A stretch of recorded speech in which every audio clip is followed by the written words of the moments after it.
orðabók segir að brautryðjandi merki frumherji, forkólfur, sá sem ryðji brautina eða vinni brautryðjandastarf. Því fannst okkur hjá Nýsköpunarmiðstöð Íslands við hæfi að nefna þessa viðurkenningu sem nú verður veitt í fyrsta sinn, brautryðjandann, en ráðgert er að veita hana árlega héðan í frá. Táknmynd viðurkenningarinnar sem hér veitt í formi listaverks eftir Eddu Heiðrúnu Bachmann, en eins og flestir vita þá málar hún með pensli í munni vegna lömunar upp að hálsi. En þetta verk sem við munum nú veita að það málað sérstaklega fyrir þetta tækifæri og þegar við spurðum listamanninn að því hvort hvað hún hefði haft í huga þegar hún málaði verkið, að þá sagði hún að það væru skin og skúrir sem skiptust á í lífi brautryðjanda og það vildi hún sýna. En brautryðjandinn viðurkenning okkar fyrir framúrskarandi atorku og hugvit á sviði nýsköpunar og verðmætasköpunar fyrir íslenskt atvinnulíf. Við erum að sjálfsögðu með staðlað ferli varðandi skilyrði og tilnefningar og val á þeim einstaklingi, fyrirtæki eða stofnun sem hlýtur þetta hverju sinni, en ég ætla ekki að þreyta ykkur frekar með því að fara út í þá sálma hér. En að brautryðjanda ársins. Það hefur ekki farið fram hjá neinum sú mikla uppbygging sem átt hefur séð stað á Siglufirði síðustu ár. Búið að leggja mikla vinnu í að endurbyggja gömul hús sem tengjast útgerð og síldveiðum, mála þau gul og rauð og blá og klæða þau lífi. Áform að reisa þar bæði hótel í sama stíl og hefja rekstur lyfjaverksmiðju í gömlu húsnæði bátasmiðjunnar.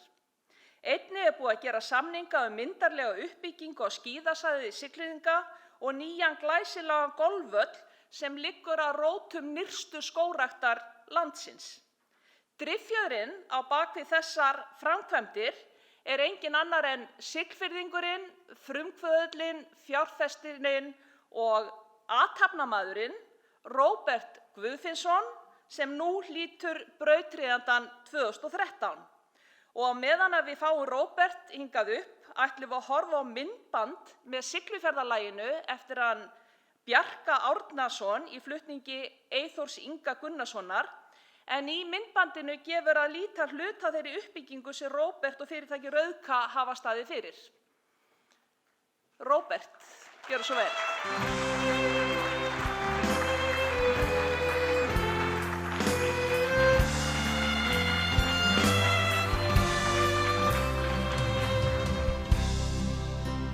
Hér við Íshaf byggð var borin, bærinn okkar Siglufjörður, inn í fjöllin skarpt var skorinn, skaparans af höndum gjörður, til að veita skjól frá skaða skipunum á norðurslóðum sem að báru guma glaða, gull fund í hafsins sjóðum.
Það er nú notalegt að fá þjóðsönginn okkar Siglfirðinga hérna í morgunsárið.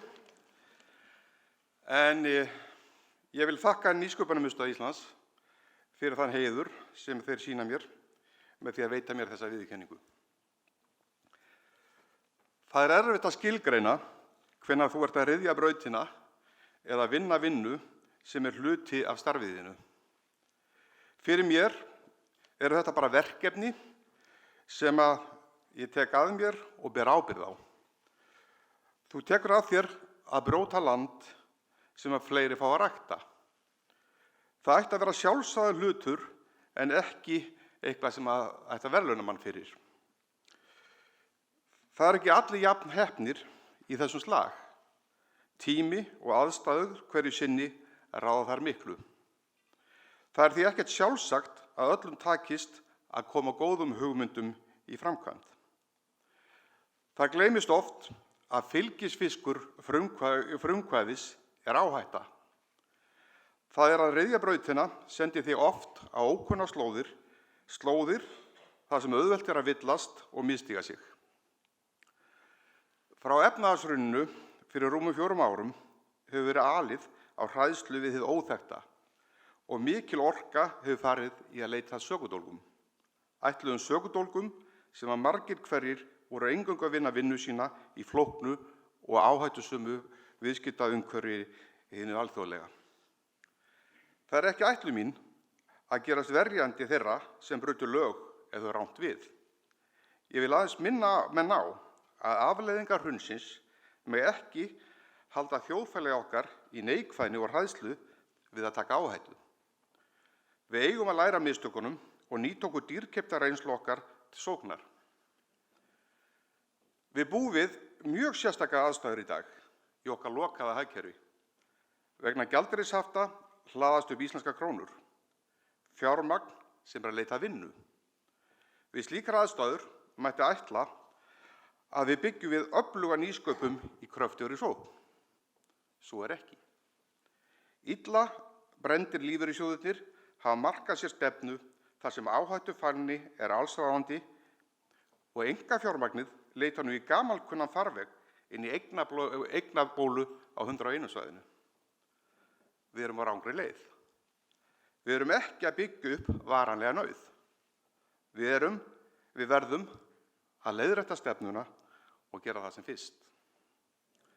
Það er þó ekki allt neikvætt.